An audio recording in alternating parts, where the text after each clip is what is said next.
Hello friends, and welcome to your YouTube channel, A Call to Consciousness. Once upon a time there were 3 fishermen out having a wonderful afternoon fishing when suddenly an angel appeared to them, kind of floated around, and the first fisherman, who had suffered from chronic back pain all of his life, said to the angel, "Is there something that you could do to help me cure my back?" The angel's wings brushed across the man's back, and suddenly he was totally healed. The next man had suffered terribly with some eye problems and said to the angel, "Do you think you could do something about my eyes? I've suffered with these eye problems all my life." The angel's wing brushed across his eyes, and suddenly he was totally healed. The angel then approached the third man, and the other man said, Whoa, wait a minute, don't you touch me. I'm on disability." Obviously, he was more interested in his disability status than healing. And yet the 3 of them had a marvelous encounter with the angel. Today's message is all about our encounter with God. A very important idea. And what I'd like to do is hang this idea around a Bible scripture from the Old Testament. The prophet Isaiah is teaching us about how an encounter of God can affect us deeply in life. I'm reading to you today from Isaiah chapter 6, verses 1 through 8, and it says the following. "In the year that King Uzziah died, I saw the Lord high and exalted, seated on a throne, and the train of his robe filled the temple. Above him were seraphim, each with 6 wings. With 2 wings they covered their faces, with 2 they covered their feet, and with 2 they were flying, and they were calling to one another, 'Holy, holy, holy is the Lord Almighty. The whole earth is full of his glory.' At the sound of their voices, the doorposts and the thresholds shook, and the temple was filled with smoke.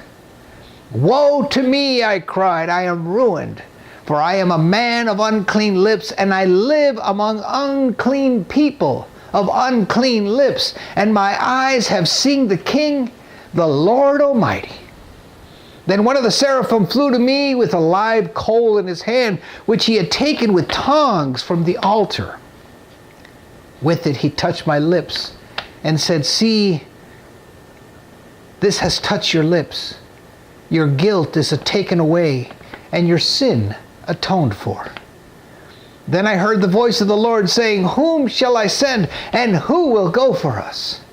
And I said, 'Here I am, send me.'" So this is Isaiah having his very famous encounter with God. And from this story, we can discern something very important for our own encounter. We see first that there is a God quake, then there is a self quake, which lead finally to a world quake. Let's go through it one step at a time. First, the God quake.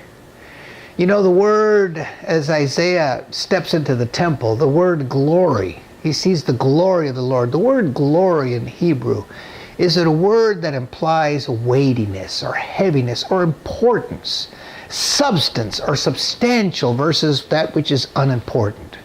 We could say that it represents what is real versus what is illusory. And so when Isaiah encounters the glory of the Lord, he's seeing the full power, the full weightiness of the Lord. He's seeing what is real versus the illusion.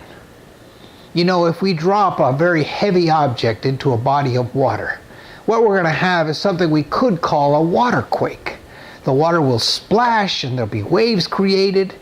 It'll have a very strong motion.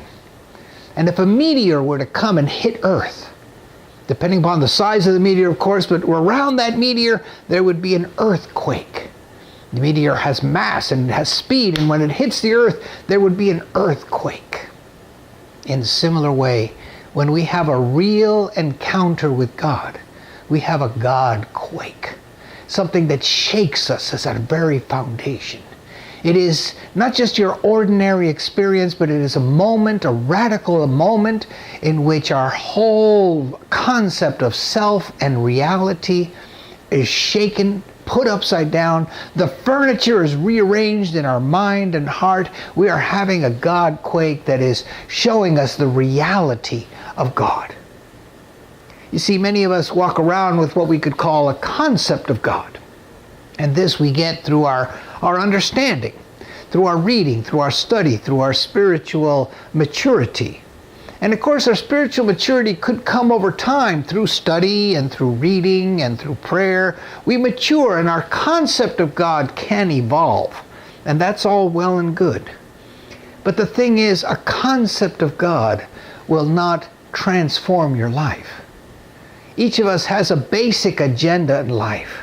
A basic agenda to live a very safe and sort of tidy life with some good security. We want some prosperity. We want good health, obviously. But we want everything to kind of move along very comfortably. This idea of a God quake shakes that all around. It has nothing to do with comfort and security. It shakes us at the very roots.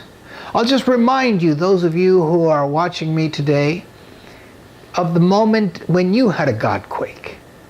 Just invite you to think back to those times, or the time when maybe you were in deep prayer, or maybe you were really calling out to God for one reason or another. Many of us come to the spiritual path because of a desperate need we have in our life, or maybe for healing, for prosperity, for some resolution of something that we really need some help with. And so we do our work. We've tried everything else maybe in life, and we do our work to get surrendered, to get still, to give way, to become vulnerable to the Spirit of God. And when we do, something powerful and magical happens. Not only is the situation somehow resolved, look back and you think, boy, I was in a desperate situation, and I know the activity of God somehow helped me come through that experience. But not only that, but your whole image of self and life is changed. You are no longer the same person you were before. And so this is what happened to Isaiah. He was shaken at his roots. He had an idea, he had an agenda of what he wanted to do with his life, but that all changed when he had this powerful encounter. And so it's important for us to recognize that we can have a concept of God, and this is good. But what we're really looking for is more and more of these God quakes, of these experiences of the reality of God. We sometimes have had that God quake, but then have let that go in favor of holding on to a concept of God. What the concept of God does is that we take the concept and we mold it around the image, the thought pattern, the belief system that we have of God already. So we shape it in the way that fits our current belief. Like I say, there can be some changes along the way, but those things are not life transformational. Those things will sustain us for a while. But it's important that each one of us have an opportunity to open ourselves up, to surrender enough, to be vulnerable enough to have God quake us at depth. And you know, it's going to be a little different for every single one of us. There's another prophet in the Bible. His name is Jeremiah. And Jeremiah was unlike Isaiah in that Jeremiah didn't have such a high self-esteem, wasn't so full of himself, didn't come from an elite background. Jeremiah had kind of a worthiness issue, we could say. And when God shows up to Jeremiah, Jeremiah is trembling because that was his state of being. And when God shows up, God says to Jeremiah, Jeremiah, stop trembling. And here in the story we've shared today about Isaiah, Isaiah comes in with his agenda, with his self-esteem, with his royal background, and he's standing there, and God says to Isaiah, Isaiah, start shaking. So Jeremiah, stop. Isaiah, start. But God shows up in unique ways. You know, I'm a Diksha giver, a oneness blessing giver. Maybe some of you are as well.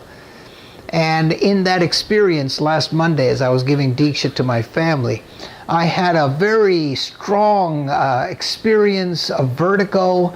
I got dizzy. I felt a little bad in my stomach. I actually had to go and lie down. And somebody may say, well, was that a God quake? Or was that just maybe some undigested beef in your intestinal tract? Well, let's find out what a God quake really is and what it implies for us. So we'll move from the God quake now to the self quake, the second part of our exploration today. You know, Jeremiah walks into the temple and he sees that the seraphim are singing, "Holy, holy, holy." Now, in the Bible, when we have a word repeated, in the ancient language, when we repeated a word, it was done for emphasis. We do that in English as well, but in the ancient language, it was much more intended to demonstrate an exaggeration, a multiplication of importance. And so here we have the seraphim singing, "Holy, holy, holy." The encounter of Isaiah with God in this temple can be really summarized in three different parts. He had a radical experience of beauty, he had a radical experience of humility, and he had a radical experience of purity. That would be beauty, humility, and purity in this self-quake idea that we're talking about. And friends, this is classic. This is classic for a God quake. This is classic for demonstrating how we can know if we have a God quake in our life. So this idea of beauty was the first radical experience for Isaiah, and it comes through this word holy, because we see that word repeated 3 times now. And 3 times is a triplication of importance, of weightiness, of what this really means. And so this is important. Now, holy we could define as superlative, right? Especially when we talk about the sacred. But it also implies beauty. And that's this first experience that Isaiah is having, this experience of beauty. And so what is this all about? How can we understand this? Well, let's just imagine that you are part of a family that has a good bit of money.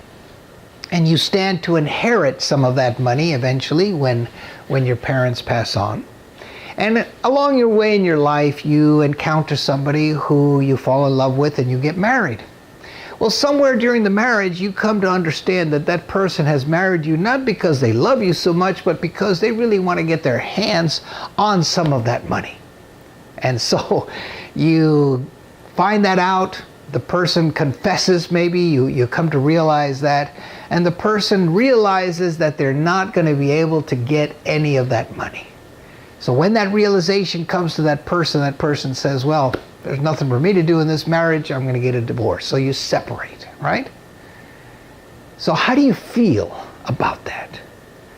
Do you feel violated? Do you feel like an object? Do you feel used? Do you feel like you weren't loved for who you are? Do you feel like a means to an end? Well, many of us treat God that way. We treat God as a means to an end, as something that God has, like a magical blessing bank, and we need to somehow get access to that.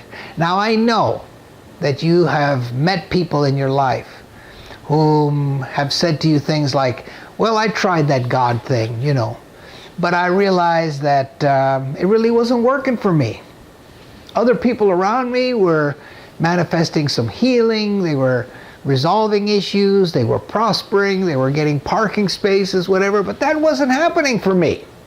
I did the best I could, I really gave it the best shot, but God wasn't there for me over and over again. So you know what? Doesn't work. I may do some meditation or something for some stress release, but this God encounter thing, that's not for me. What they're really saying is, I think God has a blessing bank, a bank full of blessings. And I want to get my hands on that. I want to get my access to that.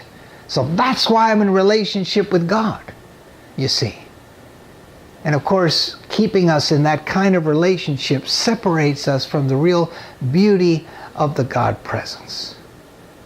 So just check within yourself your own agenda for your spirituality, for your relationship with God.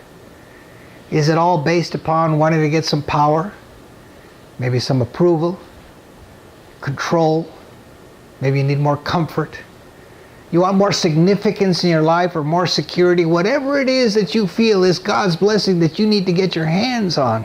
You need to check that out. Because I know that each of us might have a beautiful piece of music that we could put our headphones on and sit back and close our eyes and put that music on.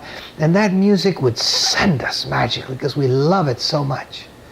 And somebody observing us may say to us, well, what are you doing with that music? And is that music, you making any money doing that? You say, no. Are you improving your career in some way? No. Well, then what the heck good is that music? And you say, what do you mean, what good is it? The music is the good. That's all it is. It's just the music. It's an experience. That's how God should be for us. Beautiful music in our soul. So here comes Isaiah, and he encounters the beauty of God. And it opens his eyes radically. But something happens immediately after that. We go from radical beauty to radical humility. In the story, the angels are singing, holy, holy, holy. The temple shakes, the thresholds are shaking.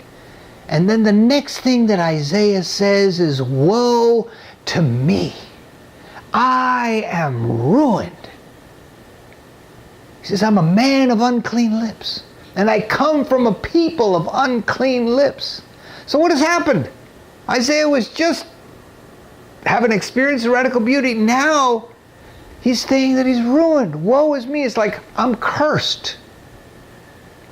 When we define holiness as both superlative and beauty, let's look at that second definition, that superlative idea. Because Isaiah was facing the superlativeness of God. And in the face of something great, much greater than we are, we tend to be humbled profoundly. Let's look at it this way. When we look at human superlative, we do the same thing. Let's suppose that you have a basic talent in singing, and you think you're pretty good. You come from your hometown, and people tell you, boy, you're great, you really ought to go for the big time. So you save up all your money and you come to New York City because you want to try out to see how good you are. And you sign up for your first audition, and there you are, you're walking into your first audition, you see some people just warming up. And in listening to those people warming up, you say, oh my God, those people are way better than me. Their maturity of their voice is much better than mine. How do you feel? You feel very small. You feel humbled. In the face of superlativeness, you feel very small indeed. We can look at it this way as well. Isaiah was facing what we could call the presence of God, the light of God, the love of God in such a tremendous way that he would begin to see aspects of himself that he hadn't seen so clearly in the past. You know, we all say we like the light of God. Yay for the light of God, that's wonderful. But, you know, when the light of God shines upon us, we see things that maybe we've sort of glossed over in the past. You know, if you ever sit in front of these makeup mirrors that they have in theaters with the bulbs all around it, and they turn on those lights and you see your face, and my God, you see all the warts that you hadn't seen before. You say, boy, I don't want to see that. I don't want to see so much of my face. I don't want to see it so clearly because I don't like what I see. That's what happened to Isaiah. He became aware of his flaws, of his shadow side. Maybe I'm more stingy. Maybe a little smaller than I thought I was. Maybe I'm a hypocrite. Maybe I've lied. Maybe I've been out of integrity. Maybe I haven't done it right. Maybe I haven't shown up in the right way. All of those flaws and weaknesses and shadows began to appear to him very clearly, and he realized that he was ruined. He had come in with an agenda, with an idea of who he was and what life was all about. You know, the Bible tells us that Isaiah came from a royal family, right? And, you know, he's a brilliant guy. He had the gift of speech in a verbal tradition. This was a very powerful place, a powerful gift to have. He was brilliant, obviously. He was a very smart guy. And so now he's seeing himself totally flawed. It even says that the story happened in the year that King Uzziah died. So when the king dies, you know there's a lot of shifting around, right? People are going to be maneuvering for position. Hashtag Game of Thrones, right? Maneuvering for position. And I'm sure Isaiah was thinking to himself, you know, I have an idea of how things could work better. And if I have my shot at some powerful position, I know I can do a good job. Because he was that kind of a guy. Brilliant and brightly positioned and powerful, coming from an elite family. But now, you see, now his whole agenda has fallen apart. Just like our agenda falls apart. We see ourselves so clearly that we think, my God, what was I ever thinking? We feel very small, very flawed indeed.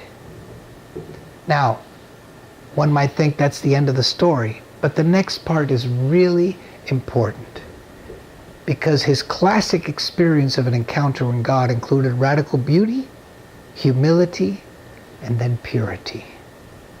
The next part of the story, the angel picks up the coals from God, the fire of God, with some thongs and brings it toward him. And I'm thinking that Isaiah is thinking to himself, my God, I'm so flawed, I'm so wrong and weak and sinful, and now they're bringing this coal towards me. They're probably going to gouge my eyes out. I'm done. I'm a goner here.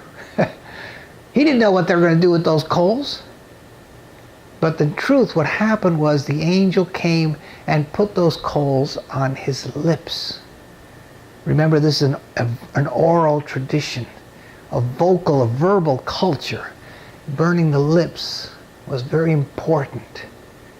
And the angel says to him, your sins are forgiven. You are wiped clean. You are pure. Whatever flaws you think you have, those have been released now. And I'm sure Isaiah had this powerful experience of healing, of coming into realization. Now the key for us in that is Isaiah's admission of his flaw. Calling out to all of you in recovery. First step in recovery, we have to admit. We say, yes, I have this. I'm flawed in this way. I need some more work in there. I've had these issues that I need to do some forgiveness on. We see ourselves in those flaws, we admit them readily, and then with that we have a powerful encounter with the love and the acceptance of God. And in the story, this is symbolized by God coming to Isaiah with a project. This is the first time that God speaks in the story, and God says to Isaiah, Isaiah, you know, I got this little project going on. I want to bring God consciousness into the world, and I need a partner. But I don't know who to send. Whom shall I send? Who will go for us? Says the Lord Almighty. And Isaiah stands there and he says, here I am. Send me. Now when he's standing there, he's just had this radical Godquake. He's had this radical beauty, radical humility, now this radical purity. So he's gone from a state of deep humility. He saw himself more flawed than he ever dared believe. But now God is talking to him, calling him. And I'm sure he felt more loved and affirmed than he ever dare hope for. So he's standing there, you see, in boldness because of that affirmation and love, and also with humility because of the flaws. So those two in combination are so important. Standing in our boldness, in our confidence, in our strength, but also with humility. Knowing our flaws, knowing our shadows, knowing the work that we yet need to do. But having both of those together makes us a very foundation of truth, a powerful teacher indeed. And that is why Isaiah says, "Here I am, send me." Whatever agenda Isaiah had about the future of the world, whatever he was looking for initially with this encounter of God, came about in a whole different way than he ever would have imagined. And the same thing happens to you and me. So what's the key in all of this? The key is obviously in looking for this God quake, for this movement of God in our lives. You know, Isaiah comes into the temple, and we can go into our own inner temple. And as Jesus said, go into the closet, close the door, and pray to your Father who is in heaven. Jesus is wanting to have an intimate, powerful connection with the God presence. And we don't go into that prayer space just with an idea of some peace or releasing some stress, but we might hold an intention of surrendering deeply, of giving way completely, allowing the God presence to fully come into us, to actually feel it in the body, to sense it in the very cells of our body. I had a teacher who used to say that we either experience God in the body or we don't experience God at all. And so that's our call. How do we do this? Many of us like to work with affirmations. You might have one that you're working on right now. I am prosperous. I am whole and strong and free. So you take that into your quiet time, into your little temple, to that chair you have reserved for your quiet time. And you sit with that. And you open yourself up and you breathe into it and you really feel the power of those words. And you allow God to be God within you. You don't have an affirmation? Well, our daily word, the Unity Movement, gives you a daily affirmation you can work on. Yesterday's affirmation was divine order, for example. Sit with divine order, just those two words. Divine order. Allow that to be who you are. Maybe there's a prayer that you like to say. In Unity, we like to say a prayer for protection. You might remember it by heart. So you go and you sit in that chair and you say, the light of God surrounds me. I am the light of God. You breathe that in. The love of God enfolds me. I am the love of God. And so on. Maybe you come from a more traditional orientation. You start with Our Father. And in truth, you don't need to go any further than that. Just those two words. Our Father. Sit with that. Our Father. Our Father. And maybe as you sit for a while and breathe that in, and maybe it morphs a little bit into my Father. Now it's a very personal. And maybe in that breathing you come and you remember the words of Jesus, the Father and I are one. I'm feeling my cells beginning to quicken right now. The Father and I are one. And maybe as you sit there a little longer, opening yourself, surrendering, giving way, and the movement, the cells of the body are beginning to vibrate now. The God quake is coming in. You might say the most powerful affirmation that I know. Breathe in, God is. Exhale, I am. God is. I am.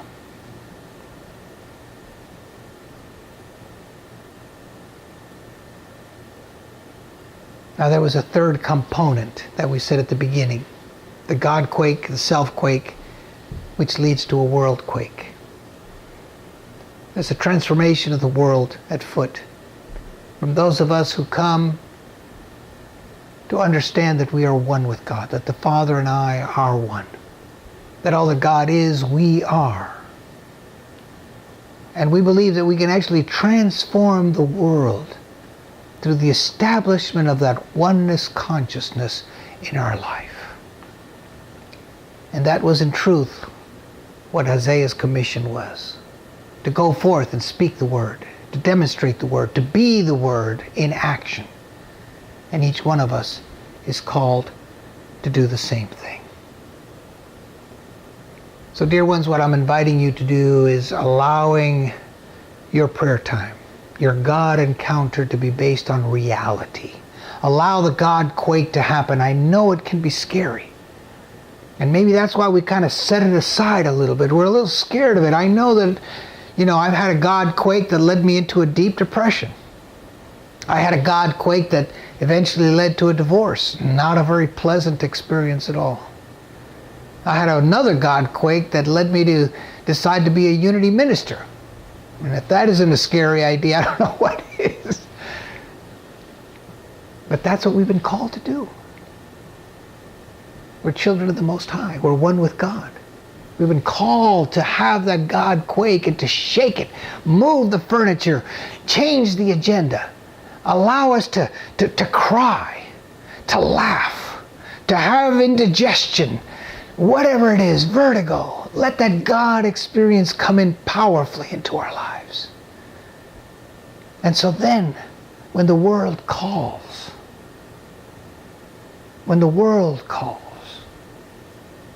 who will go for us? Whom shall we send? You can stand upon your own truth, both in deep humility and in powerful boldness, and say to the world, here I am, send me. God bless you all. I love you very much.